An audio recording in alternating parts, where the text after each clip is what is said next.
નમસ્કાર ખેડૂત ભાઈઓ, તમારું સ્વાગત છે ધ ટેકનિકલ ગુજરાત ચેનલમાં। આજે આપણે એક મહત્વપૂર્ણ વિષય પર વાત કરીશું, ગોડાઉન બનાવવાની 25% કેપિટલ સબસિડી યોજના। જો તમે તમારા ખેતરમાં ગોડાઉન બનાવવા ઈચ્છો છો અને સરકાર તરફથી સહાય મેળવવી હોય તો આ વિડિયો તમારા માટે છે। વિડિયોને અંત સુધી જુઓ અને સંપૂર્ણ માહિતી મેળવો।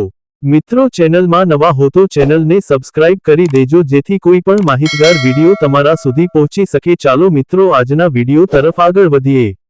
યોજના વિશે પરિચય। ગુજરાત સરકાર દ્વારા ખેડૂતો માટે ખાસ 25% કેપિટલ સબસિડી યોજનાની જાહેરાત કરવામાં આવી છે।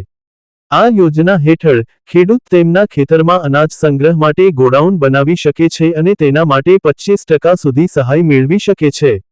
આ યોજના ખેડૂતો માટે બહુ જ ઉપયોગી છે, કારણ કે પાકનું લાંબા ગાળે સંગ્રહ કરી શકાશે, અનાજના ભાવે ઉછાળો આવે ત્યારે વેચી વધુ નફો મેળવી શકાશે, મિડલમેનને રોકી સીધું વેચાણ કરી શકાશે।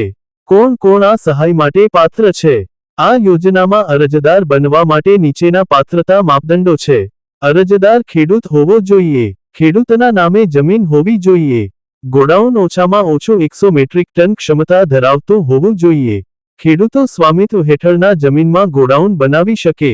સહાય અને ખર્ચ। હવે સવાલ આવે છે કે આ યોજના હેઠળ કેટલી સહાય મળશે? 25% કેપિટલ સબસિડી, કુલ ખર્ચનો 25% સરકાર સહાય રૂપે આપે છે। મહત્તમ સહાય રૂ.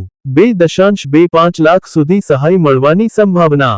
સબસિડી પૈસા સીધા ખેડૂતના બેંક ખાતામાં જમા કરવામાં આવશે। અરજી પ્રક્રિયા। અરજી કરવા માટે નીચેની પ્રક્રિયા અનુસરો। 1. આઈ ખેડૂત પોર્ટલ iKhedoot પર જાઓ।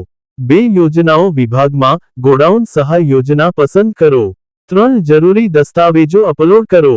4. અરજી સબમિટ કરો અને આવક ખર્ચનો અંદાજ આપો।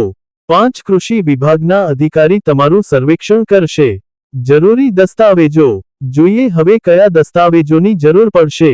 7. 12 ઉતારા જમીનના દસ્તાવેજ, ખેડૂતનો આધાર કાર્ડ, બેંક પાસબુકની ઝેરોક્સ, પાસપોર્ટ સાઇઝ ફોટા, પેકેજ એસ્ટિમેટ ખર્ચનો અંદાજ। મહત્વપૂર્ણ તારીખો। અરજી કરવાની અંતિમ તારીખ વિશે સત્તાવાર જાહેરાત થવાની છે। કૃપા કરીને iKhedoot પોર્ટલ અથવા કૃષિ કચેરીમાં સંપર્ક કરો। વિદેશી સહાય અને લાભો। આ યોજના ખેડૂતો માટે એક સોનેરી તક છે। યોગ્ય ગોડાઉન હોવી એટલે ખેડૂતને નફો વધવાની ખાતરી।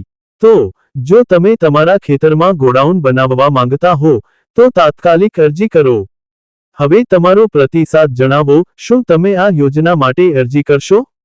આ વિડિયોને લાઇક કરો, મિત્રો સાથે શેર કરો અને ચેનલ ધ ટેકનિકલ ગુજરાતને સબસ્ક્રાઇબ કરો જેથી આવી જ માહિતી મળતી રહે।